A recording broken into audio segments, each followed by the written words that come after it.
Hello? Are we on? Are we on? Okay. So let me get started and get the session underway. We have a very, very interesting session today on megatrains. And this is a topic of significant importance in Europe, and we have some terrific people to speak about it. Let me first start by just introducing myself so you know who I am. I'm Howard Permut. I'm Managing Director of Permut LLC, where I provide strategic advice to both national and international clients. Previously, I had been president of Metro-North Railroad in New York City. That is the largest commuter regional railroad in the United States. So now, on to the topic. So the operation of long freight trains, while filled with many challenges, is what we're going to discuss today, because it has the opportunity to provide significant economic efficiencies as well as environmental benefits for the European countries. And unlike passenger rail, where the United States is lagging, I hate to say by how much, when we have so much to learn from European and other parts of the world. When it comes to the U.S. freight railroads, these are some among the best railways in the world. And they have many of the best practices that can be shared with European railroads as well as other railroads. So while you're going to hear a lot about longer trains over the next 2 hours, it's important also to keep in mind that railway practices, in modifying railway practices, is a very complex and long-term process. And it has very high costs associated with it. It has many moving parts associated with it. And it's frequently implemented in a high visibility environment. So to put mildly, it's difficult to affect change. It's a real challenge. However, we have today with us 6 different speakers who can speak on this experience and address the issue. The session itself will be divided into 2 parts. The first part is a keynote by Mr. Dean Wise, standing over here, who I'm going to introduce in 1 minute. After Dean's talk, we are going to have a break, and then we'll have an opportunity. There'll be a dialogue. I'm sorry, after Dean's talk, we will have a dialogue, he and I, and then with audience questions. And then we will have a break, followed by a panel discussion led by Mr. Joaquin Jimenez from ADIF, and then I will wrap up the session. So let me introduce Mr. Wise. Dean retired from BNSF, that's Burlington Northern Santa Fe Railroad, where he was the Vice President of Network Strategy a couple of years ago. BNSF is the largest U.S. freight railroad. It has 32,000 route miles, both in the U.S. and Canada. And BNSF routinely operates trains that are 3 kilometers in length. Dean joined BNSF at the same time as when Berkshire Hathaway purchased the railroad. For those of you who know Berkshire Hathaway, maybe Dean will tell us some stories about Warren Buffett, who actually owns the railroad. As Vice President of Network Strategy, Dean was a member of their BNSF Executive Committee and was involved in all aspects of BNSF's strategy and management decision-making. The areas of focus included use of technology to transform business practices. One example of that is the use of fully autonomous drones to do track inspections. A number of public-private partnerships, including overseeing the relationship with over 200 short-line railroads, as well as the development of the BNSF network in Canada, where he was working with both Canadian railroad executives and government officials. Prior to his 7-year tenure at BNSF, Dean worked in transportation logistics and consulting, both with Conrail and also with the Southern Pacific, 2 predecessor railroads that no longer exist in the U.S. for the most part. Dean is now a principal of Dean Wise LLC, where he provides strategic advice to the transportation, logistics, and infrastructure sector, focusing on transformation technology. We're very fortunate to be able to hear from Dean. Not only does he have a wealth of experience, but he also has a perspective of both being a railroad operator as well as a consultant. So we'll get to hear two different sides of the story. And so with no further ado, I'm going to introduce Dean. He's going to speak for 20, 25 minutes. We'll have a little dialogue, and then we'll open it up to questions to the audience. So with that, Dean Wise. Thank you, Howard. Well, welcome to Happy Hour. It's 5:15, and we're going to spend the next hour and a half. I'm going to be doing a 50,000-foot review. How many of you actually work for a railroad or have worked for a railroad? Raise your hand. Not many. Good. Well, I planned that we would have a more general interest here. And in some ways, this is not a topic you'd expect at a Smart Cities conference. But the smartest city is the most connected city. And that's what this topic is going to relate to. And I want to put in a little bit of context, especially for those of you not in rail, about why we are where we are in terms of rail market share in the US and Australia versus in the EU. And then our panel is actually going to get into a lot of the very interesting specific details about the challenges in the EU, which are very, very, very, very big. So as Howard said, I work for BNSF. There's our owner, Warren Buffett, third wealthiest man in the world, and Charlie Munger, his vice chairman, who's 92 years old, on the back. And the best advice he gave us when he took the company over in 2010, which happened to be when I started, was this industry is 160 years old. Treat it like a family business and think about how we can make it last for another 100 years. I have to tell you that's challenging because we have a very different policy issues all around the world that some cases favor truck and water versus rail or vice versa. So there's that tension there. We have a lot of structural issues around the world as well, which affect how the position of rail. And we'll get into some of that before we talk about the issue of train length. And on train length, as Howard said, we have very, very long trains in the US and also in Australia.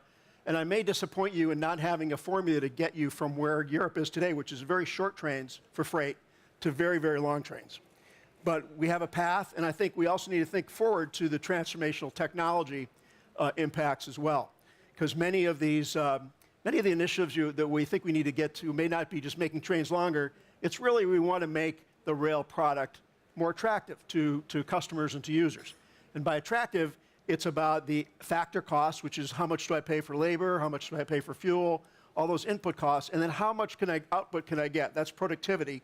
And the whole idea of Megatrains is getting more output from the input of your crews and your right-of-way and so forth. But market coverage is important to customers. Rail doesn't go everywhere. They'd like it to go everywhere because it's generally relatively inexpensive compared to truck. And also the speed and the reliability and the frequency. So we have to keep the Megatrains in a context of how does this fit into our whole bag of tricks that we can use to make rail more competitive. So I'll talk about market share, get into the train lengths, differences, why big trains are attractive, what the challenges are, what's the EU doing about today, and the panel will really dive into that. But then I want to flip to the long view of what are some of the new transformational technology that may actually turn this whole idea on its head. So here's the basic number. You can see here the US rail share of inland transportation, so that's inland waterways, truck, and rail, is twice the share of Europe, 34% and 17%. If you're to roll in the coastal activity, which in Europe is very extensive, all the coastal movements between all the coastal cities, the European rail share is actually about 11 or 12% and is not growing. And this is so you see a big difference. So many people say, why doesn't the US rail system have good passenger service? And the answer is, well, we have really good freight service. We actually have had a policy and economic focus to take all the heavy tons off the highways and put them on rail. And in Europe, you can see that's not so much. But there's a big difference between at least those two regions, North America and the EU. In the US, we have a very large volume of business. There's long distances and lots of raw materials. In Europe, the economy has shifted faster to service economy. There's less raw materials, and the total volume is twice the volume of ton miles, which is the measure of volume in the US and Canada is in Europe. So we have more scale to work with. We also still have that heavier bulk mix. Grain exports are a very big piece of the US. Coal is still a big piece of the US rail system. And then even competing with pipelines for moving of crude oil. So there's a bulk focus, which is more amenable to rail. It doesn't require the speed, for example. The water competition is very different. I'll show you a map on that. And perhaps the most important is we are freight dominant. Private sector owned. Almost all of the rail network in the US outside the cities, commuter alliance, is owned by private companies who are putting 99% of the capital investment, which is very big for rail, is coming from private capital. And the regulatory environment has actually encouraged those railroads like BNSF to create a return that allows them to invest. In Europe, there's open access competition that actually increased competition, lowered rates, great for shippers, but also reduced returns, and the investment is more challenging, and it's much more reliant on the public sector. And it's really secondary to the passenger business. So in the western US particularly, it's all freight. There's maybe one train a day on some lines that's a passenger service through Amtrak. Some of you may have taken that. Whereas in Europe, the freight is really trying to fit in around the passenger. Completely different philosophy. And in terms of the regulatory policy, I think this goes the other way. We actually have weak policy about road taxes and tolls for trucks. Whereas in Europe, particularly like in many countries have bans on truck traffic on Sundays. Switzerland banned at night. I mean, we'd love that in the U.S. We would have double the market share if we had that. So there's more control over the highway side in Europe. So in some ways, the low percentage is, despite this regulatory somewhat favorable environment for rail versus truck. So there's the U.S. pie for inland. I said 34% rail. Truck is about similar in Europe. 17% inland rail, 72% truck. I said we're competing with pipelines, and and the water piece is much bigger in Europe. I don't have a pie for Europe. Also a reminder that not only are railroads competing with each other, but they're competing with trucks, they're competing with water. But the one on the right people don't think about, and that's you're competing with the global marketplaces. So U.S. grain is competing with Argentina soybeans, it's competing with Ukrainian wheat, and we're trying to build a supply chain that's going to make our farmers more competitive than anywhere else, as you are in Europe. But this third level of competition is a little bit fuzzy, but the idea of port competition, the idea of source competition, and substitution. So we've seen our coal business go way down because natural gas prices are so low. We don't move natural gas by rail, it goes through pipe. But we do move the frac sand to do the fracking, which has been that's been the disruptive technology for the energy business. So there's all this dynamics around competition that you really have to keep in mind. In the US, we have a regulatory regime that at one point, 25 years ago, 1980, we had 33 big railroads, the Class I railroads. Now we have 7. Through mergers, the regulatory environment basically winnowed it down to mergers of equals in each of the regions. So in the western US, we have BNSF Railroad competing with Union Pacific Railroad. In every major market, there are 2 railroads. In the east, same thing, 2 railroads. In Canada, 2 railroads. In Mexico, 2 railroads. So we have this sort of a regulatory created environment, which also created big scale. BNSF Railway is a $23 billion company. So we have a lot of resources. We obviously have low cost of capital from Berkshire Hathaway. And all the railroads in the US are very, very financially strong. So we have a lot to work with.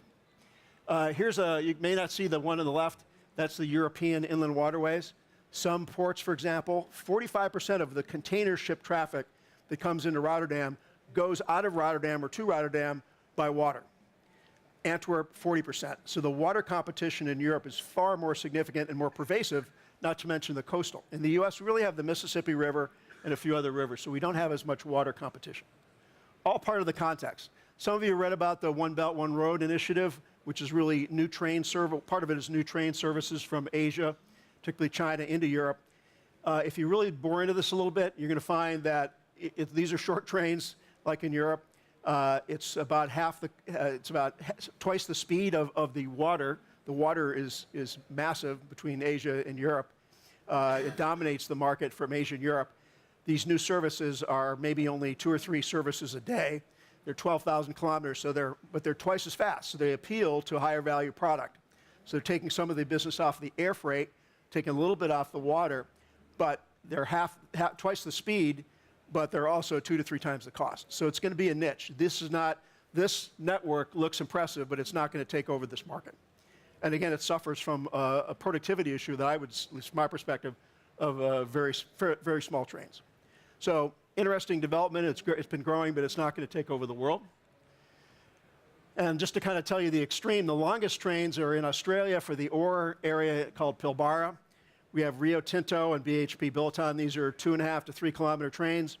The record, which they probably regretted they did it because it broke in two at some point, was BHP, 7.4 kilometers, but they have the record. What's interesting, though, is because they are working in a very open territory there, the real milestone to watch is just this in July. They started the first automated operation, driverless trains in Australia. And you're going to see that catch on quickly. SNCF has announced that they will be piloting in 2021, expect 2023, even for passenger driverless trains. Netherlands is experimenting, China and Russia experimenting. We'll see it in the US.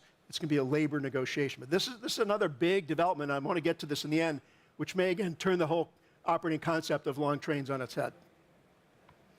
Unfortunately, the big trains also have a risk. This was last week. BHP actually had the driver got off the train, and the train would normally stop. It didn't stop. And a 268 wagon train went 92 kilometers before the operating center, 1,500 miles away, derailed it on purpose to stop the train. And it wrecked about a kilometer or 2 kilometers of track, which has now put that line out of service for a week. And now it's affecting the whole supply. It's rippled through the whole supply chain for the Australian iron ore. This is just last week. So big trains is also a bigger risk. These are rough numbers. There's a lot of variety, and you'll hear more from our other speakers. But these are sort of the normative longest trains now in the US and Australia, 3 kilometers. And in Europe, it's 1/4. So the goal across EU for the major routes, intra-Europe routes, is 750 meters. And you see France is pretty much there. Germany is behind. Germany's announced a 400 million euro investment that's to get them up to 740. You can see Spain is way behind. A lot of Spanish trains are under 500 meters. These are small trains. I'll give you some more perspective on what this means.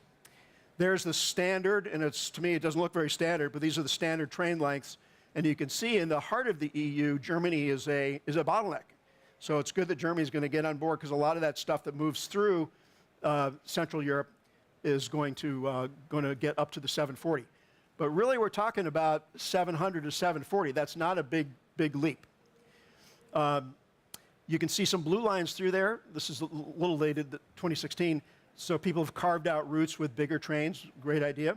And ultimately, the big network, the biggest intra-Europe network, will be at 740. And then ultimately onto a whole kilometer. But again, there's no way that people see 2-3 kilometer trains in Europe, except I'll give you a few exceptions. So why big trains? Well, the whole idea is you have some costs of a train that don't vary with length. The crew, the man or woman driving the train. In the US, we have actually 2 people. That's a cost that is the same whether the train is 1 car or 300 cars. Same in Europe. So you have train crew costs that don't vary. You have dispatching costs and overhead costs. You have some of your infrastructure costs, and that's actually in Europe, it's more infrastructure costs because the infrastructure companies are charging sometimes a premium for infrastructure, or at least some margin, and some of locomotive. All the other costs vary with length. So you're seeing the whole idea is to spread those fixed costs. So pros and cons, we can spread the costs. Cons, it's bigger, reduced frequency, more manufacturing, road load, unload time, and you have unwieldy operations. So you can start to weigh these things. It's not necessarily shipper-friendly to have big trains. So here's in the US, the biggest thing is intermodal. So not only are we longer, but we're higher, double stack, 250, 300 containers on a train. So you have to think 3D as well. So the vertical envelope in Europe is 4 to 4.5 meters. For these double stack in automotive, it's 6.2. So that's how you get the double stack. We spent billions of dollars to create those higher clearances. So what you end up with is 2x on height, double stack, 4x on length, 750 versus 3, heavier axle loadings. So you basically have 8 times the volume. So it's not just length, it's the volume. So in the US and Canada, it's 300 plus containers, a 3-kilometer train versus only 42 containers, very small. This evolved over time. Doesn't happen quickly. We spent billions of dollars to go higher. I talked about that. Heavier, more power, distributed power, where you have power, the locomotives on the front and the back end get you better dynamics. Bigger terminal, big investments. And not just intermodal, but the bulk trains are 2 miles, or 1.5, 2 miles. And we had customer make investments as well in facilities. Big, very important factor. And governments. So the siding lengths are important too. Most of it's single track, not double track, so you go from 7,000 to 9,000 to 10,000 feet through 3 kilometers, and some are pushing to 12,000 or 14,000 feet. Big signaling investment well. So these are decades of investment. I think the success factors are we had big companies with high stakes. Nobody wanted to lose the Asia to North America market. So the West Coast ports and the Western railroads had incentives to make that supply chain work, to compete with the Panama Canal. We had great collaboration between business, government, and customers to make these investments. The rolling stock was an important investment, not just the infrastructure. And the ROI was good. You could make a good return. And total, since 1980, when the US rail system was deregulated, $660 billion. That's not just for longer trains, that's for the whole package. So here's what you're doing in the EU and the growth. So I think I have 4 more minutes, right? 25 minutes? Yes. Okay, thank you. So the goal is to get to 740. You saw where we are. So one, you can spend capital, and you try to eliminate the bottlenecks one by one. And in Germany, they figured out that's going to cost about 400 million euros. Every other country, Spain would be a very long time to have all of the train paths clear. The marathon approach, put 2 trains together. And where they can go, you keep them together with 1 crew. When they come to a city, for example, where there's a bottleneck, you split them. This is experimented. It hasn't been really adopted much, but it's basically a soft solution. It's a scheduling solution. But you basically run 1,500-meter trains where you can and work around the constraints. The other one is not so much discussed, but the equipment, the train length, and the number of payloads you get is not necessarily so efficient, and there's some technologies, I'll point to one, that make you more efficient. This is called rail runner technology. It's being piloted in South Africa, but there is an initiative from Budapest to Wolfsburg area. So instead of 42 trailers on a 740-meter train, you narrow the gaps and improve the aerodynamics as well, and you can get a 19% increase in payloads. Same length of train, but 52 trailers, 52 containers rather than 42 trailers. There's no terminal cost, there's no lifting equipment, there's terminal cost, but there's no capital expense, so you can pop up terminals places as well. So let me switch to the long view, and this is where I think it will challenge your thinking a little bit, because the desire for longer trains, as you can see, if you're going to go from 600 to 700 to 740, you're really not changing the game. In the US, we went from 100 to 100 containers to 300 containers over 30 or 40 years. That really changed the game. But we had to do a full court press of everything to do it. So I suggest that we really need to look at taking the whole new bag of tricks of transformational tech, and you know the list, you've heard it endlessly all day long in the Smart Cities Conference, but IoT, AI, these are all very, very applicable to the rail scheduling issues, to preventive maintenance, to predictive maintenance, on and on and on. And we can actually create more capacity and reduce costs by automating and applying these technologies. And once you do that, so you know some of the story, the Tesla truck, but the Volvo really gets your mind thinking. That's just a battery, basically, that hooks up to a truck and that you could use it for port drayage and local drayage. There's more and more of those things that are coming down the pipeline. Electric trucks will really be just for local movement, not for long haul, for quite a while. But ultimately, we'll be able to automate trucking through platooning and getting rid of the driver, eliminating the driver by automating. And that's not the biggest benefit. The biggest benefit is not just reducing the driver costs. It's now that truck doesn't have to sit when the driver's resting. It can go 24/7. So you get the equipment utilization and the speed. And you'll basically double the speed of trucking. And I would guess it maybe be 10, 15 years before we see some critical mass. When that happens, how do railroads respond to that? And would you want to spend billions and billions of dollars on making longer trains only to find that they're too slow? So we have to really think about our CapEx and how we do it. So platooning, you're probably familiar with this. It's basically just, I call it tailgating, but it's It's virtual tailgating. You narrow the gap, you save fuel, but that then can lead to automating the second truck, and then the first truck, and ultimately you're at this 30 to 40%, 50% savings on the highway. So the railroads really need to adopt this idea of digitalization. BCG, Boston Consulting Group, has got a piece on it. Oliver Wyman's got a piece on it. Every railroad, I think, is thinking about this and how to do it. But the basic elements are the driverless train, real-time operation center, and fully automated planning and scheduling. And you basically apply all these soft analytical tools, not just hard capital, to solve these problems. And I think they're conservative. BCG is saying we could get 15% reduction OpEx. I think we could go better than that, and 20% increase in capacity. So what happens here is that whole idea of spreading fixed costs goes away if the fixed costs go away. So why would we want to do big trains? And I think if we really look at, so those economics could evaporate. So in 20 years, if the long train rationale goes away, and really we ought to find out what's the best short train, what's the shortest, the most attractive short train to shippers. That'll may be part of the competitive solution to competing with a long-haul truck that has cut their costs in half and improved their service. Something to think about. It's not going to happen tomorrow. Don't get too worried about it. But we have to start looking over the horizon on this.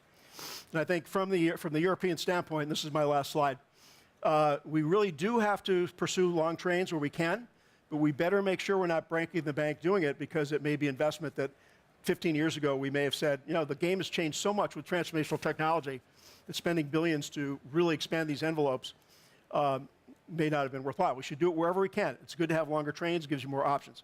But we need to look over the horizon, look at the digital railroad concept, think about new ways to operate, and be very, very careful with our capital. That's one thing also I learned from Warren Buffett. He does not like his money wasted. So that's my spiel. And I guess we can open up for questions. Thank you, Dean. So I think we sit over here. So, good. I have one question. Okay. Okay. Well, I'm going to ask a couple. So let me ask. We have the opportunity for some questions, and so let me start. But first, thank you, Dean. Thanks for a really good talk. And I guess a couple of questions. Within BNSF, when the decisions were being made to expend this capital, what was the rationale put forward, since it's a lot of money and it was at that time somewhat uncertain? Yeah. What was the internal thinking? 2 words: me too. So if your other competitors doing it, you start looking and say, why aren't we doing it? We're looking at it. You talk to your customers and say, you better have double stack, or my next contract goes to the competition. So the Me Too factor was very important. You also had ports and states and locales saying, why aren't you doing this? What can we do to help you? So states would actually pay for these clearance projects, for example. And then the capital investment in the equipment was through we made it a little bit easier in the U.S. rail system. We have a company that's all the railroads own TTX. So we take the capital investment for equipment off the balance sheet. So they did most of the investment in the rolling stock. So, Okay. but it was penciled out, bit by bit by bit over project by project. Incremental. Somewhat. Incremental, yep. Okay. Let me ask a different question, which you alluded to, which is that in the United States, the freight systems are dominant compared to passenger rail. But in Europe, it's the flip side of that. So what would you be saying to European freight operators, given the dominance of passenger service on the railroad? Well, I really sympathize with our panelists. It's a very challenging environment. So you're developing high-speed rail, you're developing massive intensity of passenger service. Freight is really in the way. In the U.S., we feel the same way about passenger. We really wish, even that one Amtrak train today, we wish it wasn't there. Because it's very hard to have mixed freight. And especially if you have 2 to 3, 3-minute windows between high-speed trains, you cannot fit a freight train in there. So another idea, too, is a shorter train with the right velocity and acceleration that matches the pacing of the passenger business. If you take those fixed costs away, there's concepts that you could basically shadow the passenger service with a virtual coupling of a freight train. and just try to mesh the two together. So again, all of you out there developing your AI tools. It's your next project. But in 20 years, I think we'll see a lot more of an integration of the pathing of these two systems. Let me ask one other question, and we'll open up to the audience. So whenever you make change like this, there's always lots of opposition or hurdles.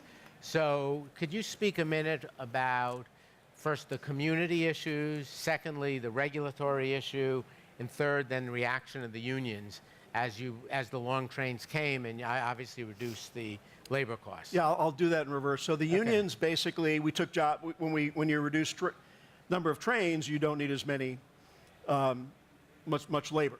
But they had that was our call. We could do that. And every negotiation, we'd pay them more money too. So, and the big negotiation will be the next 5 years when we go to 2 operators to 1 to 0. But over 150 years, that's what we've done. We used to have 5, we used to have 10, used to have 50, 60 people maintaining a piece of track. Now we have 10. So this is all just part of the heritage of the railroads to go after productivity endlessly. So that's a labor negotiation. The communities is a very important one, and it's getting worse. In Europe, you have a lot of grade separations. In France, it's all grade separated, I believe, for most of the TGVs. In the U.S., there's a lot of grade separation, but there's a lot of not grade separation. So people go crazy when the trains are constantly keeping them from cutting across town. And big trains are terrible for that. A 10, 20-mile-an-hour train, it's 2 miles long. You're waiting there, and then people do stupid things. They try to drive through the gate. So it's an issue, and I think it's one of the negative sides of the big train. Okay. Yeah. Okay, I'm going to turn it over to audience questions. Let me first look at the ones we got, and then from that, if you just want to come up to the microphone, that'd be fine. But let me just start with the ones that were asked already. So the question is, how affordable and cost-effective would it be for cities or national governments to develop a Megatrains program in Europe? Not. No, I'm just being honest. I just see major, if you just said we're just going to increase the envelope, it's going to be a lot of money. I mean, Germany, 400 million, that sounds okay to me. Take that every country. You would start with you want to do the 80-20, right? Let's do all the major intercity, the 10T corridors, which is probably billion. I don't know the number, but you got to get on with it too. I think there's been a lot of talk and not enough action. And let's get to 740. And then you'll have much better, rail will have a better shot at these longer haul distances, so they don't have to constantly adjust the train sizes as you go across Europe. But get on with it, and then think about how to get to a kilometer. You won't regret it, but again, be careful with that capital, because you could be spending billions and billions and billions only to find that somebody out here has developed a new tool that's got the ultimate scheduling system that will give us a soft solution. Okay, let me now turn to people who have questions, just if you walk up to the mic so you could hear them. This gentleman, I think you had a question.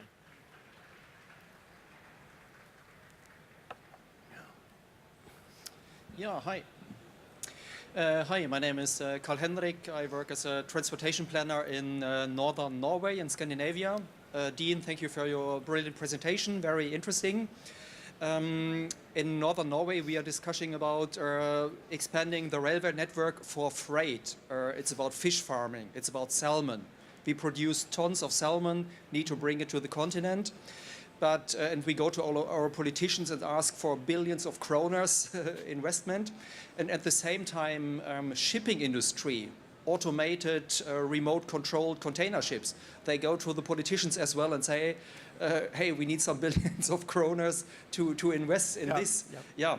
You addressed this challenge. Nobody knows what's going on in 15 or 20 years. So both rail and both shipping, battery ships are green solutions. So what should be our strategy towards politicians when asking for fundings? It's a great question, and I think the very first automated vessels will be in Norway for that particular market.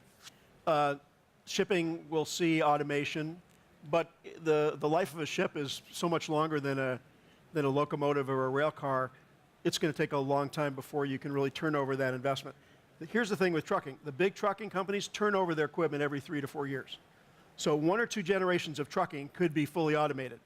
it's going to take a long time to automate vessels or rail. My answer, though, is just get going on experimentation. Try it. Don't be afraid to put some bets down to experiment. This is for rail and for shipping. Try it. The mechanization of terminals in shipping has actually led the way. I think the railroads are going to be following in mechanization of terminals and yards and switching. There's already some interesting things going on there. The robotics is going to come into a lot of rail activity. Experiment, experiment, experiment. So get on with it, really. And I don't want to be negative about long trains. I think you want to have longer trains. Do it now, but be very careful not to overspend on it. Other audience questions? Yeah, and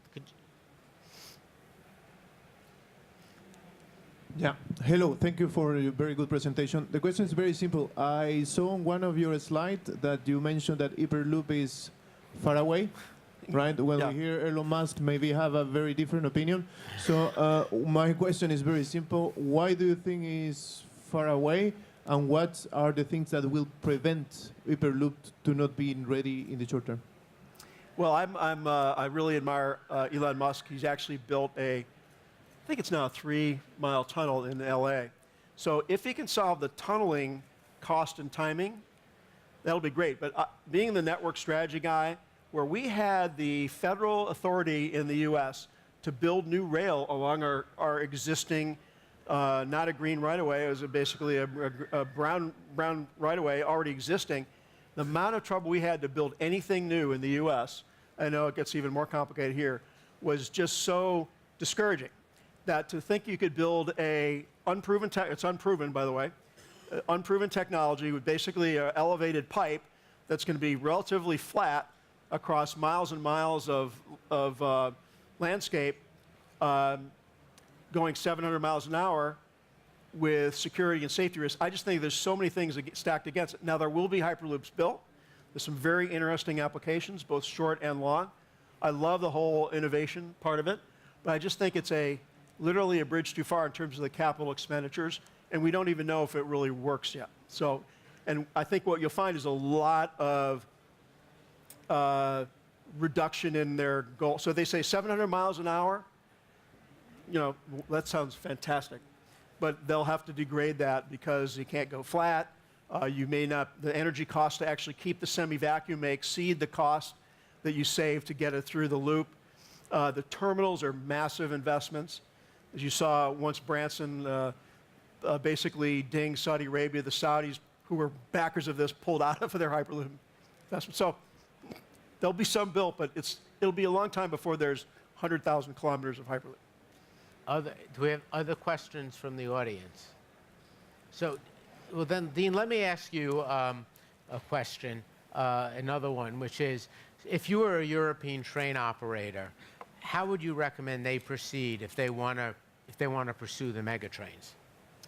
Well, as I said, I think they need to make haste, do what they can, find the best bang for the buck, find the soft solutions, look at the maybe some bimodal solutions that could, no matter what the train length, get more payloads on the train, and go very carefully through the network, the key networks.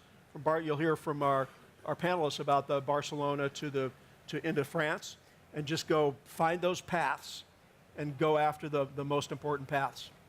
So definitely go after it, and I think they'll tell you more than I could possibly tell you. So. Okay, we have time for one more question, if anyone has one. Okay, I don't see anyone. So I think we will now go to a short networking break, and then we'll follow up with our panel afterwards. So I think it's 15 minutes. Yeah, 15-minute break, and then we'll reconvene. Okay, thanks, everyone. Thank you, Dean. Thank you. Bueno, vamos a acabar el break. Que el break hubiésemos preferido no hacer break, porque a veces un break, más que un break for networking, es un break for escaping. Y bueno, pero aquí estamos.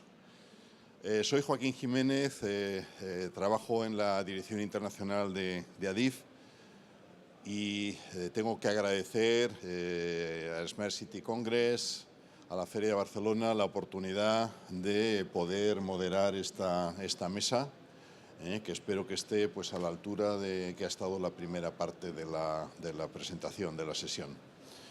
Quiero empezar con un mapa de Europa, porque efectivamente Europa no es Estados Unidos, pero también es un territorio lleno de posibilidades y lleno de necesidades en torno a las cargas.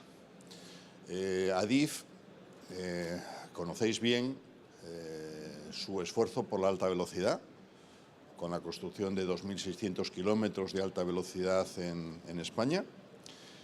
Pero dentro de esta alta velocidad también tenemos que decir, yo creo que hay que sacar pecho por algunas cosas, no solo por el conjunto de la idea de la alta velocidad o por ser los autores de la alta velocidad en Arabia Saudí, que también, pero hemos introducido desde el principio prácticamente una innovación. Y es que algunas líneas nuestras de alta velocidad se han diseñado para ser de tráfico mixto. Y Barcelona lo conoce bien, porque incluso antes de que pasasen viajeros por la línea Figueras-Perpiñán, pues tenía trenes de mercancías. Y tenía trenes de mercancías de 750 metros, algo maravilloso. Y seguimos con esa convicción al menos de que en los tramos internacionales el diseño tiene que hacerse también para mercancías, no ciertamente mercancías pesadas, no es la mercancía de Estados Unidos, pero sí para algunas mercancías. Y la Y vasca pues será también para mercancías. Pero no queremos quedarnos aquí. Tenemos un compromiso con el país, con la sociedad, con los clientes y somos realmente bastante activos en lo que es el desarrollo de los corredores multimodales y por eso he puesto este mapa, no solo para señalar la dimensión de Europa, sino para señalar al menos 2 corredores dentro de los 9, que prácticamente van a ser 10 ya, a falta de alguna aprobación parlamentaria, los corredores multimodales, que coinciden básicamente con los corredores de carga y sobre todo coinciden en lo que es el corredor mediterráneo, que veis en verde y que cubre pues desde el sur de España hasta Hungría, conectando a través de 6 países, y el corredor atlántico, que también pues conecta desde Portugal hasta el norte de Francia y Alemania, con 4 socios. Es decir, tenemos ese compromiso en desarrollar esos corredores, que como veis además en gran medida se basan en puertos. Sabemos que las cargas, el poco nivel que tenemos de transporte de cargas por el ferrocarril en España, se tiene que basar el futuro en conexión con puertos, mejorar la conexión con puertos y en los corredores internacionales. Alguno falta, ahí hay una conexión que nos gusta mucho, que es la de Sines en Portugal con Valencia en España, utilizando líneas que podrían estar dedicadas a carga, que ahora pasa por Tomelloso. Y sabemos cuáles son las limitaciones de esta red. O sea, sabemos que hay limitaciones de tipo físico, cuellos de botella, de infraestructura, pero en gran mayoría son cuellos de botella organizativos. Es decir, ese intangible que es la coordinación, la inteligencia, la aplicación de la digitalización a que los tráficos entre España y Francia, fijémonos en Francia, transcurran de una forma con más simples, sin tanta dificultad. Hay problemas físicos, lo sabemos, pero tenemos que trabajar en tener herramientas de inteligencia, quizás pensando más en el tren inteligente que en el tren pesado. Y seguir adelante y estamos convencidos que en un futuro podremos también enseñar éxitos en torno a estos corredores y en la conexión con puertos. Como decía, no solo pensando en limitaciones físicas, sino en las organizativas, la coordinación entre países, la eliminación de fronteras que debían de ser prácticamente una línea y no toda la frontera tecnológica que existe, trabajando en interoperabilidad, en tener todos el mismo sistema. Y bueno, este es un poco el compromiso que tenemos en torno a estos corredores. Y si yo ya me estoy pasando como moderador, no sé cómo luego les voy a pedir ellos concreción. Así que mejor corto y presento a los ponentes. Pues nos vamos a ajustar al orden que tenemos en la documentación. Entonces, José Antonio, te va a tocar el primero. Contrólate más que lo poco que yo me he controlado, por favor. Entonces, pues tengo aquí algunas líneas, nos conocemos desde antiguo. Bueno. Entonces, experiencia internacional, experiencia en el sector público, en el sector privado, director general de Go Transport, director de seguridad en la circulación, también en otra compañía, es decir, que conoce bien los problemas y algunas soluciones. Algunas soluciones. Bueno, pues muy buenas tardes a todos. Vamos a ceñirnos al tiempo, incluso vamos a intentar que sea menos. Como algunas personas puede que no sean españolas o conocedoras del sistema nacional ferroviario en España, he hecho una pequeña introducción, después pasaremos a ver cuál es la realidad del sector ahora mismo y pasaremos a hablar de la longitud en los trenes. Como ustedes saben, desde el 1 de enero del año 2005 desaparece la antigua Red Nacional de los Ferrocarriles Españoles, segregada en dos empresas, Renfe y ADIF. ADIF, el administrador de la infraestructura ferroviaria que gestiona, administra, construye y mantiene tanto la red ferroviaria como las estaciones y las terminales de mercancías, y Renfe, un operador ferroviario público, el día 1 de enero del 2005, esperando la liberalización en mercancías, que se produjo en el año 2007, y la liberalización de pasajeros, que como todos ustedes sabrán, con el cuarto paquete ferroviario se reproducirá entre el año 2020 y 2023.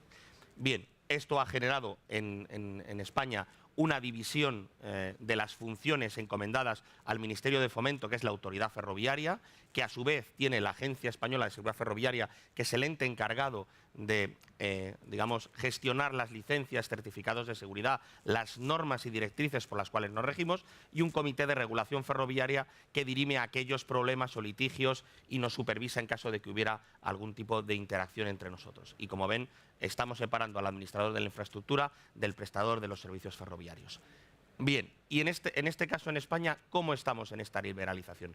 Pues miren, hay 23 empresas que tienen licencia y certificado de seguridad para poder operar en España, 12 de ellas para viajeros y mercancías, 4 para viajeros, 7 para mercancías. ¿Esto qué quiere decir? Que tienen licencia y certificados, quiere decir que mañana pueden poner un tren sobre la vía.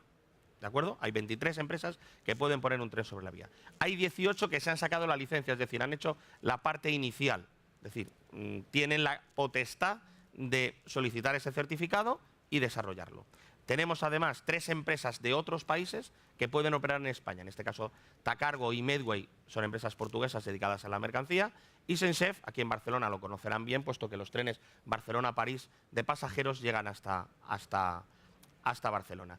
Y hay 2 empresas que pueden solicitar capacidad, que es lo que en el argot ferroviario llamamos surco, es decir, pueden solicitar espacio para sus trenes de mercancías operados por otros.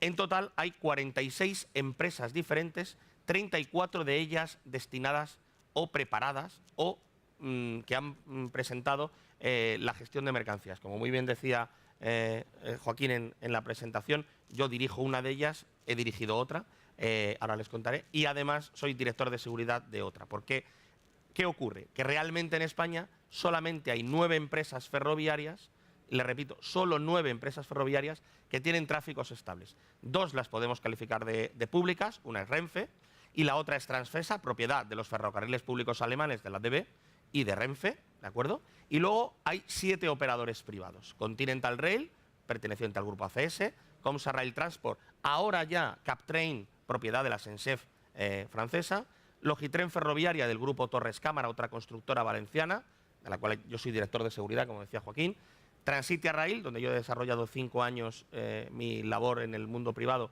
y que es propiedad de un grupo constructor, Viuda de Sainz, en el País Vasco, Tracción Rail del grupo ADVI, Acciona Rail del grupo Acciona y Locos Rail, que es un conglomerado de empresarios gallegos con algunos exdirectivos. Go Transport será la siguiente, el 1 de enero de 2019 nosotros empezaremos a operar con trenes propios y seremos la 10ª. Como les he dicho, se han visto ustedes antes, había 46 empresas en total, 34 para mercancías, pero realmente solamente 9 operan en España. Como les decía, el día 1 de enero del 2005 se liberaliza el sector, pero hasta el año 2007 no empiezan las operaciones ferroviarias. Yo me he centrado en los 3 últimos años para que vean el desarrollo del sector. En el año 2014, ahí lo tienen, a final de año, los operadores privados frente a Renfe eran el 21% de la cuota de mercado. ¿De acuerdo?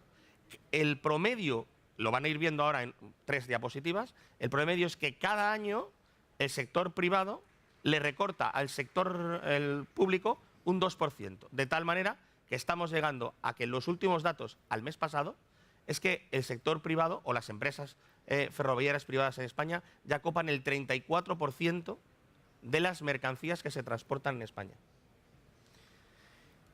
Todo esto se ha desarrollado en los últimos años con una nueva ley del sector ferroviario. Sí, no, está todo controlado. Todo controlado. Se ha desarrollado una nueva ley del sector ferroviario, hay un nuevo reglamento de circulación ferroviaria y hay una serie de resoluciones por parte de la Agencia de Seguridad Ferroviaria. Como esto, te lo paso. Los trenes, la longitud de los trenes en España.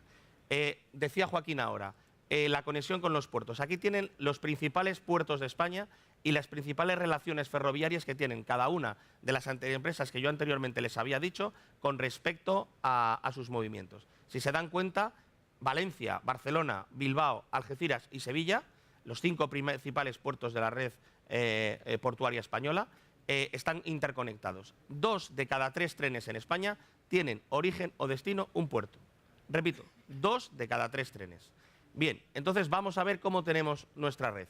En España, la declaración de red de ADIF, que es para nosotros la Biblia, dice que todas las líneas están a 450 metros. Luego hay algunas particularidades. Ahí les he puesto, entre Madrid y Barcelona está en 500, pero se pueden solicitar trenes de longitud especial a 550.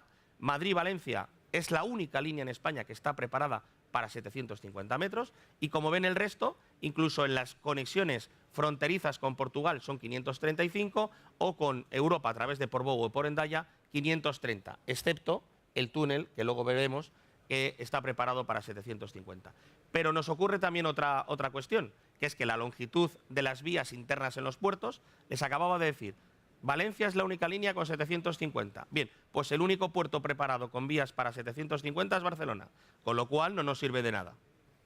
Tenemos una vía, pero no tenemos un puerto preparado. Tenemos un puerto preparado, pero no teníamos una vía preparada. Entonces, los puertos, y lo decía Joaquín en su intervención, no solamente tenemos que adecuar la red ferroviaria, sino el acceso a la red portuaria. Y como también muy bien decía Joaquín, hay determinadas mercancías extraordinarias, como puede ser el Barcelión, a través de la línea del túnel de Lepertús, que sí que tiene 750 metros, o algunos trenes de automóviles en España, he puesto un par de ejemplos, Zaragoza-Sagunto o Valladolid-Santander, que tienen 600 metros y que son unos trenes, digamos, de longitud especial autorizados en determinados surcos a poder circular. Bien, propuesta para el desarrollo. Un plan estratégico de fomento del transporte de las mercancías por ferrocarril en este país. Se hizo uno en el 2010 que se está revisando y se presentará en breve. Destinar vías ferroviarias duplicadas a uso exclusivo prioritario del transporte de mercancías. Ampliación de todas esas líneas troncales que hemos visto a 750 metros. Las líneas portuarias internas que estén también en 750 metros.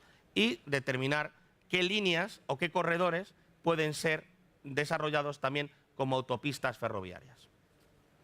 Y me quedan 6 segundos. Increíble. Además, yo creo que has orientado el tema hacia el tema de la longitud, que yo precisamente no sé por qué no apenas mencioné. Bueno, pues dentro de lo que es Europa, la UIC, que seguro que la mayoría conoce, es la Unión Internacional de Ferrocarriles. Es uno de los impulsores del incremento de longitud de los trenes. Entonces, creo que es buena iniciativa que por parte de UIC nos cuenten sus experiencias, las limitaciones que entienden a nivel europeo. Y tenemos a Marc Anthony. Marc es director del sector ferroviario del Rail System Forum, departamento dentro de UIC. Ha sido desempeñado responsabilidades de innovación dentro de nuestros colegas de SENSEF y creo que es un punto de vista interesante el de UIC. muchas gracias, but it is the only thing I can say in Spanish. So sorry, nobody is perfect. I have to speak in English. What I want to show is to show you a global picture, but our colleague before, Mr. Ruiz, was very precise, and I will a little bit repeat. What we can say is the stakeholders are all over the world saying the railway can really be the backbone for the earth transportation, for the earth mobility. But for this, we have really to manage the interface on both sides, on the harbor, it was said before, or cities, and so on. And of course, we have really to push our greenness, the fact that we are environmentally friendly. This is a very important thing, important for the politics to have the investment, to have the possibility to do. But if we will really to be this backbone, we have to, one, cut our cost. And today, the transportation, freight transportation is too expensive due to the different length, cutting, making together different team, cross-border, losing time, mixed traffic, we don't have the right speed. And in Europe, we have a priority given to the passenger. And of course, we have really to foster innovation and to use the new possibility of the digital. I think about FRMCS with 5G, we will have some possibility to break, to control electronically the freight train to have the same braking distance that the passenger train. And so to be more able to mix the both and for able to put 1, 2, or 3 times 750-meter long train. What is sure, in Europe or not in Europe, the market exists. And really, when you have some very international study, you can see that you have a very high increase as for the transport need. So if we are not, as railway sector, moving all together in the right direction, this market will go to the water, go to the lorry, with the platooning, and so on. We have really to move. And the growth is very important. World growth is more than 3%, and it's about 6 and 7% when you speak about Asia. And what is important is to connect what I have made the picture between boat and train. What could be our 5 directions we have to work? It's more what is coming from our study. One is to develop the genuine multimodal mobility system, to integrate the train as a backbone where it is really efficient, and to have a very smooth connection with other transport modes for the final destination, or the connection to the port, or the connection to the station. To put in place transcontinental and international, at least transcontinental corridor, we heard before between China and Europe through Kazakhstan, Russia, Belarus, Poland, and so on. And this is on the way. And on the same line, to have a high-speed train who will be for freight with very high added value, and on the other side, passenger. We have to use to optimize our performance, capacity, flexibility with the technological revolution. So what was called before the smooth way to manage train, to reduce the hard investment and be more flexible using the possibility of a new technology, with, of course, the problem of a shortest long lifetime and of this kind of technology. Optimizing the environmental friendliness, it's very important to give the image. I know the transport by rail is only 1% of pollution bring by the train, but if we go to hydrogen, we can put it to 0, and to fostering right research, of course. A very important thing is to know that if you want to make long train, it was said before, it's not only to focus on rolling stock.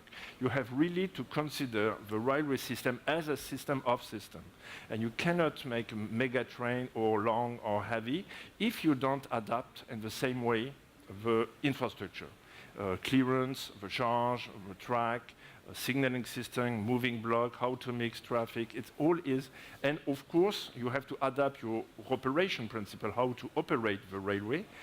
You have to have the human capital, the people, and of course the environment, the balance between performance, quality, and cost.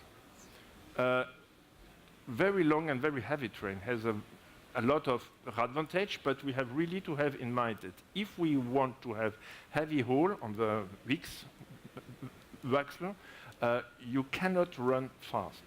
If you have very high-speed train, 300, 250, and so on, you will not be able to make freight train above.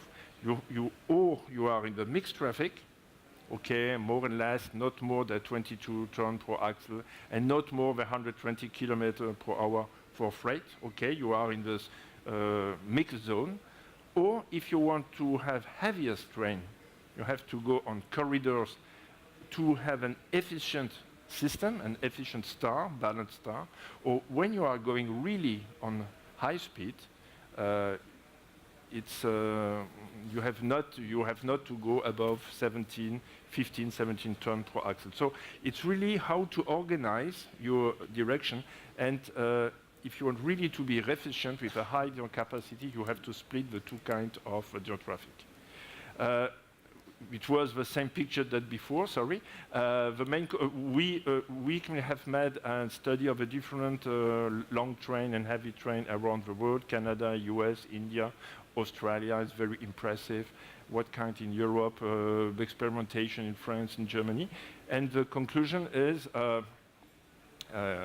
it's very different from country to country. The most efficient solution we found economically after economic analysis is when we have dedicated rail network, or that give a priority to the freight and adapt the infrastructure to the freight.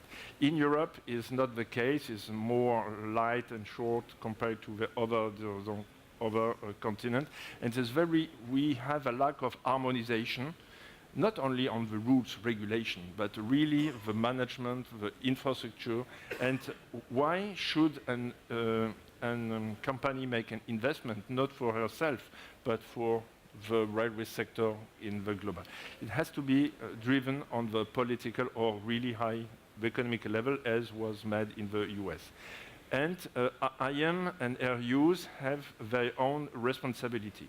It's not the case in Europe. In Switzerland, in Japan, in the US, the owner on track and the rolling stock is the same. It's not the same in Europe, and it makes the investment more difficult. And we need to cut the cost and increase the quality. If it's not the case, we will lose.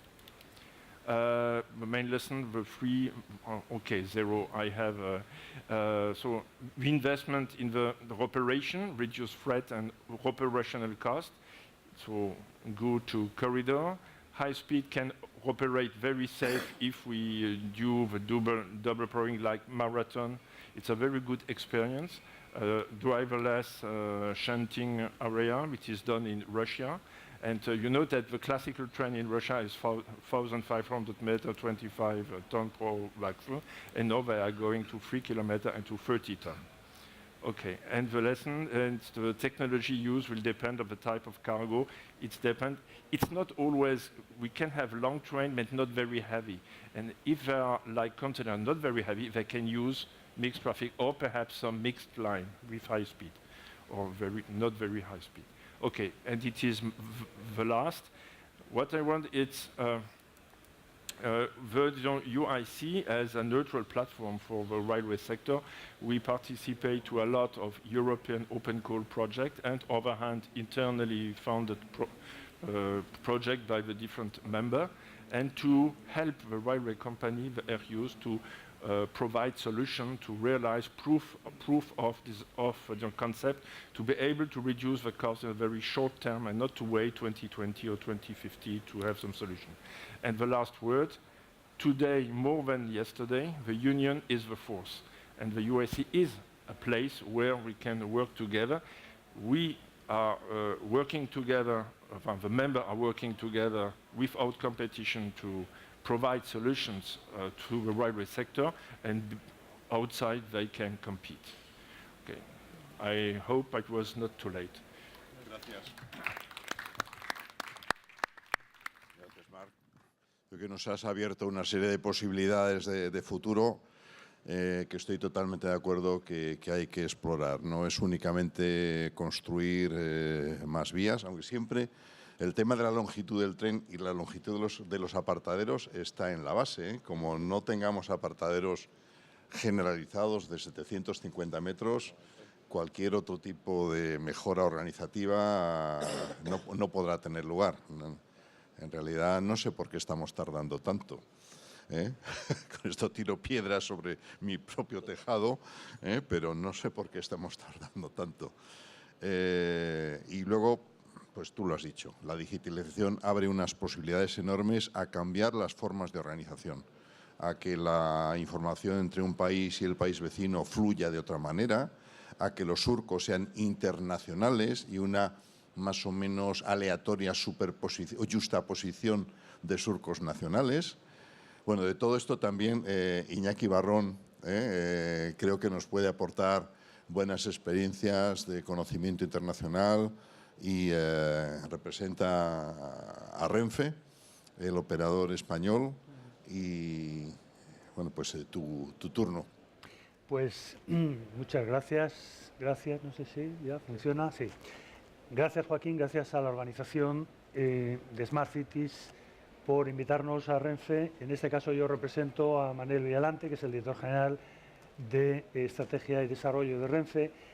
Yo había preparado la presentación en inglés pensando que todo iba a ser en inglés, entonces bueno, pues haremos un mix, las slides en inglés y yo hablo en español. Bueno, completamente de acuerdo con el eslogan de esta sesión: el futuro del transporte por ferrocarril en Europa para de mercancías tiene que aumentar su parte de mercado y tiene que jugar el ferrocarril el papel que le corresponde, no que le corresponde al ferrocarril, sino que la sociedad necesita, y para lo cual tiene que aprovechar la capacidad principal del ferrocarril, que es la característica principal del ferrocarril, que es la capacidad.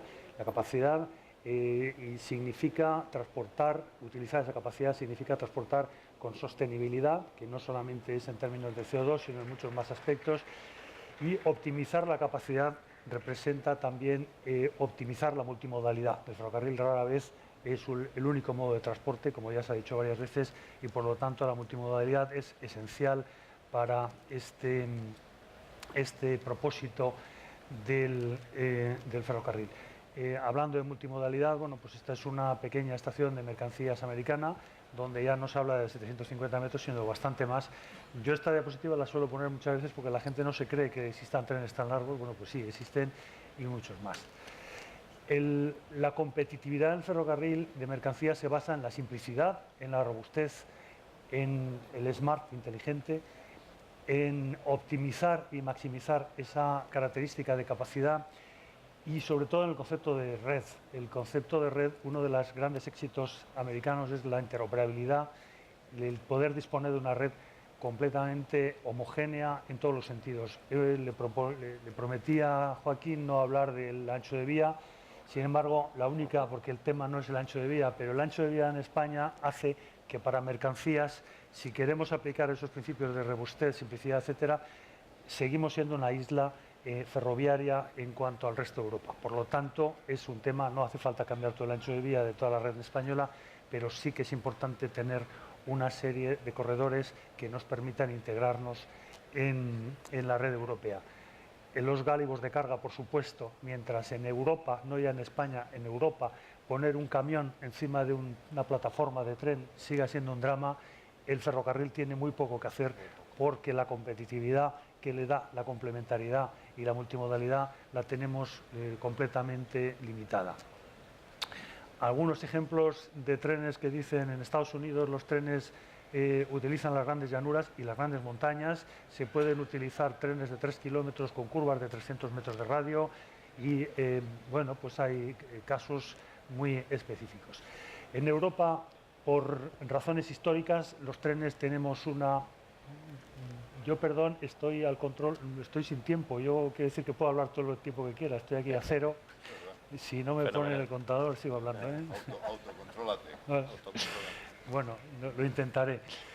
En Europa decía que los trenes tienen limitadas una serie de características esenciales. La longitud de los trenes, pues en primer lugar, como ya se ha dicho varias veces, por las longitudes de vías de no, me habéis quitado la mitad, hombre, yo necesitaba... Bueno, pues la longitud... Es que me han puesto ahora 4 minutos. La longitud de vías de apartado, las terminales, la señalización, los enganches, es un tema importante que la UIC, yo me siento también responsable porque he pasado 20 años en la UIC, en los casi 100 años de existencia no hemos conseguido en Europa establecer un sistema único de enganche automático que permita colgar una locomotora y que permita formar trenes de 3 kilómetros de largo. Mientras no tengamos eso, tendremos que seguir haciendo virguerías, chapuzas, para poder hacer un tren largo en el caso de que podamos tenerlo. Las cargas por eje, los gálibos de carga, el peso máximo, la carga máxima por eje, en fin, son parámetros que por razones históricas tenemos limitadas. En contraposición, aquí es un poco irónico porque este tren los hay más grandes en España también, pero en contraposición con un tren kilométrico americano, pues tenemos un tren típico europeo, eléctrico, eso sí, pero limitado en cuanto a capacidad. Hay otros límites también que a las características y a los tamaños del tren. El emplazamiento y las características, la capacidad, la funcionalidad de las terminales. No solamente hace falta tener terminales grandes, hace falta que sean terminales operativas. El tráfico mixto en la mayoría de las líneas, poca especialización en la explotación de las líneas nos limita mucho la capacidad, ya no digo de alta velocidad, pero en líneas en las que circulan todo tipo de trenes. Las características de señalización, electrificación, normas de operación, otra vez el tema de enganches automáticos. La electrificación es positiva, en principio es buena, pero no es la panacea, especialmente cuando se han generalizado los operadores privados en España. Hemos visto que los operadores privados utilizan locomotoras diésel con catenaria, hasta el punto de que en los últimos 5 años el consumo de gasoil en tracción ferroviaria se ha aumentado un 75% en España para el mismo nivel de tráfico, teniendo la catenaria hermosa y brillante encima. Hay que hacer algo, ¿no? Vuelvo a poner esta foto por tercera vez, esta vez un poquito más grande. Esta foto la verdad es que tiene un sex appeal importante como ejemplo de trenes grandes. La liberalización es una parte y la competición es una parte de la solución, pero no es la solución. Ha producido una dieselización, no ha aumentado la cifra de negocio en Europa, en España en particular. El mercado ferroviario sigue siendo estable, aunque, como bien ha dicho José Antonio, bueno, pues ahí se le ha pegado un bocado importante al operador público, pero necesitamos mejorar la competitividad, la complementariedad, si queremos no luchar contra la carretera, sino unirnos a la carretera. Esta es una evolución del tráfico ferroviario en términos de toneladas, kilómetro. La parte azul es lo que están transportando los operadores privados y la parte roja es lo que está transportando Renfe en vía ancha. Con lo cual vemos que efectivamente se le ha quitado una parte significativa, estos son datos de esta mañana, pero el pastel sigue sin crecer. Ahí tenemos que hacer algo porque el objetivo no es competir entre nosotros ni competir contra Renfe, sino ser competitivos. Recordemos que cuando hablamos de trenes de 750 metros, si ponemos una locomotora, estamos hablando de 750 menos 25 metros, y ponemos 2 locomotoras, estamos hablando de 700 metros. Con lo cual, bueno, pues tenemos que pensar en una tracción múltiple. Todavía no se ha desarrollado en Europa unos protocolos para que las distintas tecnologías de locomotora puedan ser compatibles entre sí para poner un mando múltiple. Necesitamos, una vez más, un estándar para un gancho automático. Necesitamos unas, cuando hay una locomotora en cabeza de otra en cola, una sincronización por radio con un protocolo. Esto no es una elucubración, esto simplemente Renfe se ha encontrado con este problema, le ha preguntado a todos los industriales cuando ha intentado lanzar, estamos ahora en pleno proceso de lanzar un ambicioso concurso de compra de material y no hemos conseguido que los industriales tengan un estándar para tracción múltiple. La optimización de las locomotoras eléctricas, en fin, como se me acaba el tiempo y ahora ya he perdido el control, ya no sé si tengo mucho o tengo poco, pero Cuando utilizamos la tracción múltiple para ahorrar energía en el frenado, para recuperar energía, estamos reduciendo el coste de mantenimiento del material remolcado. El 80% del coste de mantenimiento de los vagones son los órganos de rodadura y de frenado, que se puede reducir de manera importante con una tracción que recupere energía.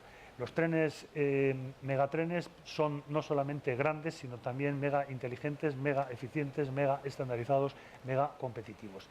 Hay trenes de todo tipo, no solamente en América y en Europa, en China, en Rusia, en otros países. Vuelvo a la intermodalidad y vuelvo a insistir, y con esto voy a acabar, el ferrocarril de mercancía necesita inteligencia, pero necesita simplicidad, robustez y eficacia. Y ese es el mensaje, de alguna manera, que desde Renfe podemos aplicar. Podemos hablar de tracción distribuida, podemos hablar de muchas elucubraciones de cara al futuro, pero en definitiva vamos a hablar de trenes eficientes, robustos, simples y competitivos. Ese es el mensaje, el mega mensaje que podría lanzar Renfe frente a la audiencia. Muchas gracias. Gracias, Iñaki. Yo creo que has mencionado la tracción. Y es uno de los temas importantes, el tema de la tracción y cómo conjugar trenes más largos con un país con una orografía un tanto especial. Y hay otro tema que también es importante cuando hablamos de corredores, es lo que llamamos la interoperabilidad, y un elemento importante es la electrificación. Cada país tiene la suya.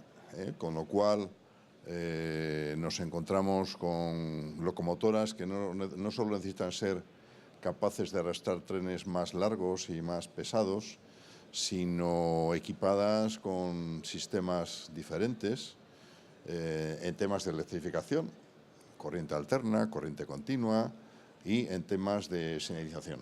El RTMS, que no acaba de... Bueno, al menos tenemos una versión estable, a la que ya España nos hemos migrado hacia la función estable, pero en cuanto pasamos a Francia, pues ya no es el caso del RTMS. Es un tema del ferrocarril. O sea, yo cuando veo en el ferrocarril que los temas se esperan solucionar en 6, 7, 8 años, esto no son plazos para solucionar este tipo de temas. Hay que ser mucho más breve, mucho más breve. Es decir, el mercado no está esperando.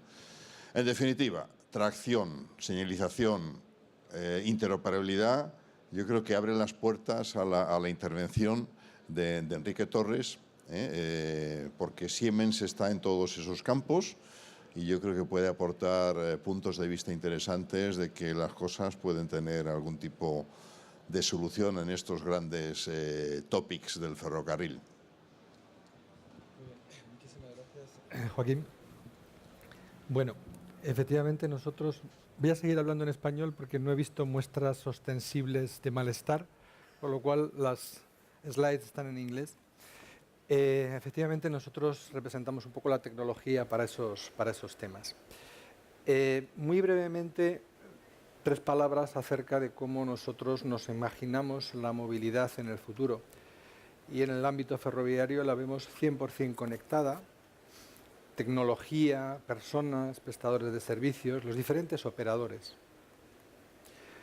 La vemos también que sea una movilidad 100% disponible, porque estamos firmemente convencidos de que todo lo que tiene un componente mecánico es susceptible de poderse predecir un eventual fallo. Y también nos la imaginamos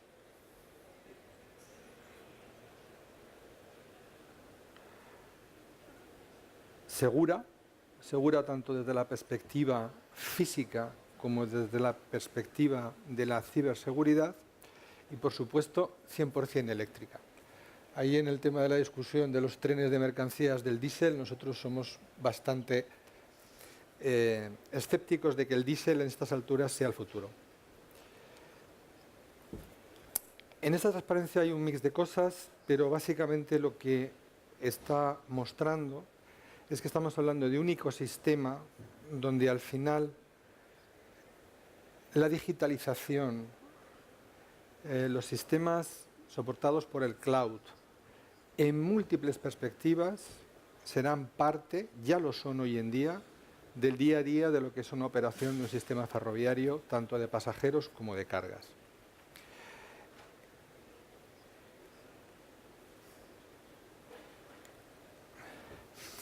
Algunos aspectos de esta parte de digitalización son ya hoy en día realidades. Tenemos enclavamientos que están funcionando en la nube. Hoy en día ya es posible, están en niveles de testeo, entre otras cosas porque el llevarlos a la práctica requiere una serie de aprobaciones y demás complejas. Los sistemas automáticos de operación de trenes están disponibles, ahora comentaré alguna experiencia. Y todos lo que son el dispatching y las operaciones están basados y disponemos de las herramientas que nos permiten de una manera inteligente gestionar el tráfico. Al final, la digitalización traerá consigo una optimización de toda la cadena de suministro a través de los trenes de carga. Dos palabras sobre la operación de trenes automática sobre ETCS. Evidentemente permite unas frecuencias mayores que con cualquier conductor humano, puede controlarse remotamente. Nosotros tenemos, antes lo has comentado, el tema de cuando tienes las dos locomotoras y la conexión entre ellas. Nosotros tenemos proyectos, me viene a la cabeza uno en Mozambique de un tren minero para la compañía brasileña Vale. Es un recorrido de aproximadamente 1.500 kilómetros y están conectadas, además en medio de ninguna parte. Es un recorrido complejo. La operación, evidentemente, en cuanto a lo que es tanto la seguridad, digamos, los aspectos energéticos en cuanto a un uso más eficiente de la energía, la capacidad también de tener controles de diferente naturaleza son muy amplios y permiten una operación en mejores condiciones y, por supuesto, 24/7 y de una forma más efectiva en cualquier circunstancia. Relacionado con eso solamente, y tomando lo que han dicho mis antecesores, hay un pero. En Europa tenemos una serie de corredores, Joaquin los ha expresado muy bien, pero hoy por hoy no tenemos corredores completos, terminados, con el ETCS ininterrumpido. No los hay. De hecho, los planes están hablando del 2030. Cada organismo nacional tiene sus propios requerimientos para los equipos embarcados, sus propios sistemas de test, sus propios procedimientos de aprobación. Es decir, explicar esto a alguien que está fuera del sector es difícil, porque no tiene cabida en este mundo que estemos hablando de este tipo de cosas en la actualidad. Adicionalmente, yendo a la digitalización, simplemente comentar que puede ofrecer indudables ventajas en programación, en mantenimiento, en múltiples cosas, con la utilización de los datos. Nosotros monitorizamos, por ejemplo, en los vagones de cargas, los pesos, la humedad, las puertas, aparte, por supuesto, de la locomotora, múltiples parámetros. Analizamos los datos y al final tenemos una serie de acciones, tanto unas en tiempo real como en un análisis posterior. Para ir concluyendo, aparte de la infraestructura y de los sistemas de seguridad, hablo un poco de las locomotoras. Nosotros tenemos una locomotora que consideramos que en su concepción está bastante orientada a un mercado global.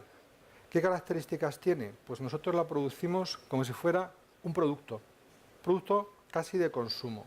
¿Qué significa? Que no se hacen necesariamente contra un pedido, sino que de alguna manera vamos preparando todo lo que son los chasis y el equipamiento principal, porque luego la locomotora es modular. Se ha comentado aquí que tenemos diferentes tensiones en continua, 1,5, 3, en alterna 25 kilovoltios, 15 kilovoltios. Pues nosotros lo que hacemos es, si esa locomotora tiene que ir por sitios que tengan las 4 tensiones, montamos el equipamiento de las 4 tensiones en los sitios específicos. Si solamente necesita 2, pues se montan los 2. Si estamos hablando de sistemas de seguridad, pues implantamos los que corresponden a cada uno de los países por los que esos vehículos van a circular. Eso significa que a nivel de disponibilidad y de puesta en el mercado es muy rápido y a nivel también de coste es más eficiente. Tenemos, por supuesto, sistemas de ayuda a la conducción para conseguir utilizar todas las curvas de operación y de frenado de los vehículos de manera que se optimicen los consumos, y somos capaces también de tener sistemas, por ejemplo, hoy en día todos los productos que fabricamos en lo que son operaciones de mantenimiento, además de la monitorización de diferentes parámetros, si tú necesitas suministrar un componente, haciendo una fotografía con una aplicación, es capaz de indicar qué componente es, en qué equipo está montado, dónde se tiene que suministrar, lo que cuesta, el plazo de entrega y directamente hacer la tramitación. Es decir, es un servicio completo. Como me habían dicho los 8 minutos, pues me han sobrado 29 segundos.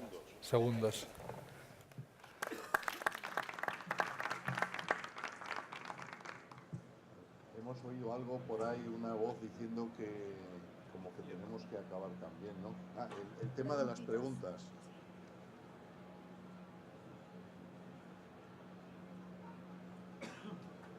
Hay un anónimo.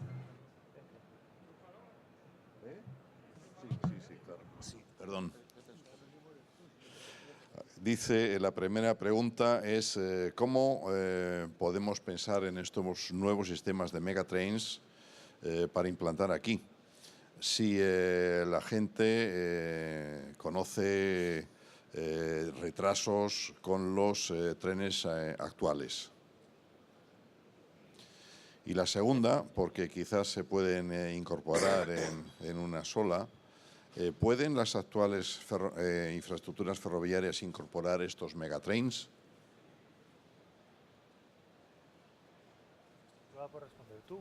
La infraestructura. No, la respuesta es directa.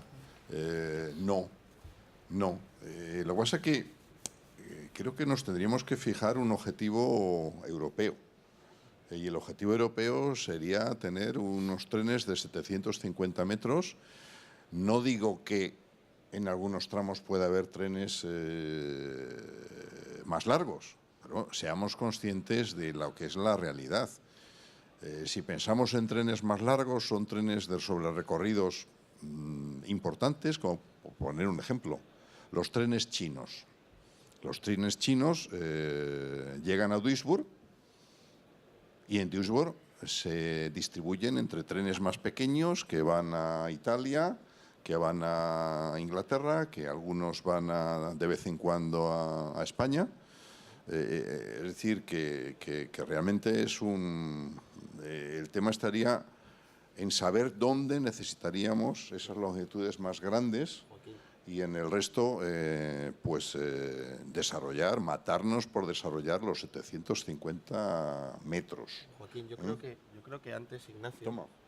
Yo creo que antes... Él me ha dicho, mira, me ha mirado, dice, el de la infraestructura eres tú. No, es que el de la infraestructura es tú. No, yo estoy de acuerdo con Ignacio, que comentaba antes, que no hace falta poner todos los corredores, sino los corredores principales. Y yo creo que es una obra bastante barata, es decir, determinaríamos que en España, Madrid-Valencia, Madrid-Barcelona, Madrid-Bilbao, incluso Madrid-Algeciras, por cierto, los operadores privados no queremos diésel, queremos eléctrico, pero vas a Algeciras y no puedes ir, vas a Portugal, ninguna de las conexiones hay, es decir, que nosotros queremos eléctricos. Pero quiero decir que, por ejemplo, Madrid-Barcelona con 37 millones de euros, ahora que se hablan de miles de millones en todas las infraestructuras, transformar la línea Madrid-Barcelona a 750 metros son 37 millones. Es que llevarlo al puerto de Algeciras, que no está electrificado y que van trenes de 450, vale 42 millones de euros. Es decir, que no estamos hablando de 1000 millonadas, sino de pequeño.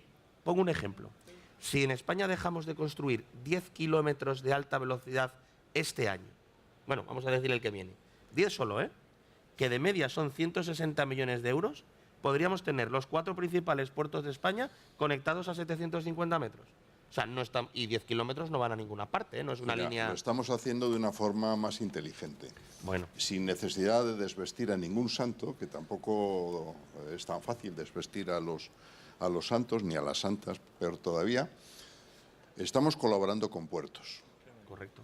Y el puerto de Algeciras y el puerto de Valencia, ambos dos puertos, y el puerto de Barcelona... Claro. Sería también inmediato, están invirtiendo, precisamente han hecho un análisis de las líneas ferroviarias, dónde hay que ubicar apartaderos de 750 metros, donde hay que rebajar el suelo de túneles para que quepa el gálibo. Y entonces, pues gracias a esa colaboración con puertos, porque el negocio está en los puertos, o sea, se os ha escapado un ejemplo que para mí está empezando a ser de libro. El ferrocarril portugués fue adquirido por una naviera. Y es el que está teniendo en los últimos años un crecimiento propio. Es privado, es Midway, es el operador. Además, en tráficos que yo pensaba que eran de barco. Pues no. Entre Leisoes y Jimenez operan trenes porque a la propia naviera les es más barato el tren que su distribuidor, el Source y Shipping. Es decir, son ejemplos de nuevas orientaciones, de colaboración entre unos y otros, y para mí el ejemplo de los puertos es magnífico, que también abren esa solución a este tipo de problemas. La primera pregunta no era para mí, o sea, a mí me habéis provocado en la segunda y he tenido que sacar mi espíritu de administrador de infraestructuras, pero la primera era... ¿Qué ahora tienes más? No, esto es un test de si la gente está contenta con la sesión o tal y cual. Esto... Contesta que sí. Contale atrás. Ahí. Ahí. Can I say something? Sorry, we will switch in English. Si los actuales trenes no cumplen, ¿cómo es que pensamos en megatrains? Sorry, I am the only one who don't speak Spanish. So, okay. Current trains are plenty of delays.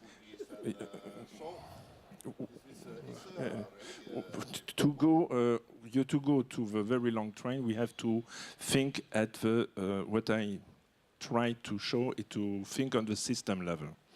We have to fit infrastructure and running stock and operation principle to balance the system, to reach a Nash optimum inside the system. It's exactly what was said before by our keynote speech. If we could in all Europe have 750, it's not the Eldorado, but should be good if we had. And this is a lot of investment, track layout, signaling, clearance, gauge. It's on the other hand, we have to adapt our running stock train to be able, like marathon, to have 1, 2, or 3 700 meter long train. We can put together from different harbor or different city, travel together, and after to be split in different things. So we create, and when we need that the track, the infrastructure and the rolling stock are very good fitted. For example, if we take a high-speed line, you know that in France, TGV are only running very fast on high-speed line, and you have never freight traffic on it. You have a cost for the infrastructure below 200 euro, between 150 and 200 euro per kilometer train. If you make the comparison with convention, you will have 2,000, 1,000, 2,000, 3,000 euro per kilometer train. So it's at least a factor 10. This is available for high speed. And when you go on heavy haul, on very long train, on corridor, when you will adapt really the capacity, you have to have corridors. As you said before, north to south, harbor to the wind tunnel of Europe. So really, we need to have corridors. And above, we need traffic management system and signaling system. And this that we can prove the safety. Today, you know that in any interlocking, I will not say the country and the supplier, I heard we had to postpone putting into operation of any new interlocking and any new RBCs due to wrong side failure. That was put on the side by the supplier. Okay, it's the railway found it and postponed the putting in operation. And what is very important in cyber, and more we will be connected and more we will be open, it's more will be easy. And so the cyber is not to be taken into account in the common safety methods. And we work at the UAC with Russia, US, Israel, military, planes, and so on. And we had a lot of intrusion tests, successfully intrusion tests on today, computerized connected system. So yes, the future will be connected and open, but we have to progress and to be sure that the lifetime will be good, that the security and safety level will be good. And so cyber is coming a part of asset management and part of common safety methods. And it is not a joke. Really, if I cannot say, but in any interlocking, if I can go in the network, I can make burning, brûler, fire, and interlocking. Many, not all. So it's, we have to think global and act local on the 5 directions I showed before. And this step by step, the first is physics, second is rolling stock, and the rolling stock has not to destroy the rail when you are running. I can give the name of any locks that are eating the different rail, make the running contact fatigue, it is a disaster, and cost more. And we have to operate better, have the right knowledge of the right people on the place for maintenance, predictive maintenance, operation, and of course, to have an economic balance, performance, quality, and cost. So this is a global balance. We have to find the Nash optimum, and this step to step in an harmonized way in Europe. If it's not done on an harmonized way on all Europe, country by country, it's a patchwork, we lose money, the battle is finished. So the key word is harmonization at the European level. ¿Alguna contestación? No, pues ahora tienes el otro. No, yo únicamente, bueno, yo insisto en lo que decía, contestation. lo que decía Marc también. Hay que considerar el conjunto del ferrocarril como un sistema. Yo creo que la regularidad y los fallos que pueda tener el ferrocarril en Europa de mercancías en este momento son en parte debidos a una serie de factores, en particular a que están utilizando tráfico mixto, utilizando las mismas líneas para muchos, incluso para alta velocidad, con lo cual precisamente ahí es donde mejor van, porque hay un tráfico relativamente reducido. Pero yo creo que cuanto más especializadas sean las infraestructuras, cuanto más organizado sea el tráfico, mejor va a funcionar. Yo creo que hay factores que son independientes del tamaño del tren. Si hay cosas que funcionan mal con trenes pequeños y funcionan mal con trenes grandes, lo que hay que hacer es organizarlas y luego preparar para que tengamos trenes grandes. Yo creo que en todas las direcciones, a la vez, no solamente la estrella de 5 puntas que ha marcado Marc, sino que habría que poner muchas más estrellas. Yo creo que al final todos los elementos tienen que converger en que esto funcione de una manera perfecta y de una manera organizada. Especialización, simplicidad, robustez, interoperabilidad, estandarización, competitividad, en definitiva. Lo que hace falta no es competir contra la carretera, sino unirnos a la carretera y especializarnos en aquello en lo que seamos más competitivos que los demás. Y yo creo que esa es la clave. Como tú dices, cuando eso funciona, pues el tren no tiene necesidad de ningún apoyo. Los portugueses lo han demostrado con el ejemplo que tú nos has puesto, ¿no? Yo creo que esa es la clave de todo, organizar bien y concebir los sistemas para darle la mayor capacidad posible. Por añadir a lo que ya se ha dicho, que suscribo, dos comentarios. Los grandes corredores son para mercancías en Europa. O sea, yo no me imagino ir desde Sevilla a París en tren de alta velocidad, coger un avión. Entonces, los corredores son precisamente para cargas y son los que hay que impulsar desde mi modesto punto de vista. Y luego, solamente remarcar, la tecnología hoy en día permite casi todo. Es una cuestión de decisiones regulatorias, de decisiones económicas, de decisiones de naturaleza administrativa. La tecnología lo permite. Y la seguridad, que también lo has recalcado tú, es crítica. Nosotros, por ejemplo, en los trenes, ahora mismo cualquier vehículo nuestro que sale, hablo de pasajeros, tiene 3 redes completamente independientes. Una que es estrictamente los sistemas de seguridad del tren. Es una red extremadamente protegida, sujeta a homologación. Al final del día tiene que pasar una serie de supervisiones. Otra que es de administración del operador, donde sabe los billetes que ha vendido, lo que está ocupado, cómo funciona el tren, etc. Y una tercera que es pura de entertainment, es para los pasajeros esa experiencia del viajero donde tiene una serie de servicios. Un aspecto crítico, y hoy en día comparado con la carretera, el ferrocarril evidentemente es infinitamente más seguro. Pero es que tiene que seguirlo siendo. Y en ese sentido, vuelvo a repetir, la tecnología hoy en día permite seguridad. También requiere inversiones. Yo creo.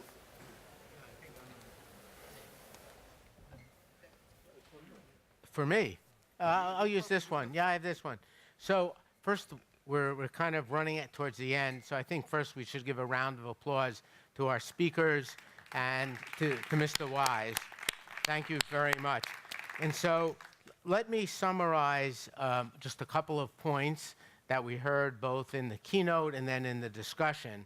I think first and foremost is to understand the importance of the marketplace, that the trains don't operate just for their own purposes. There's a market they're serving, and whatever the strategy is, it needs to be focused on how do you best serve that market.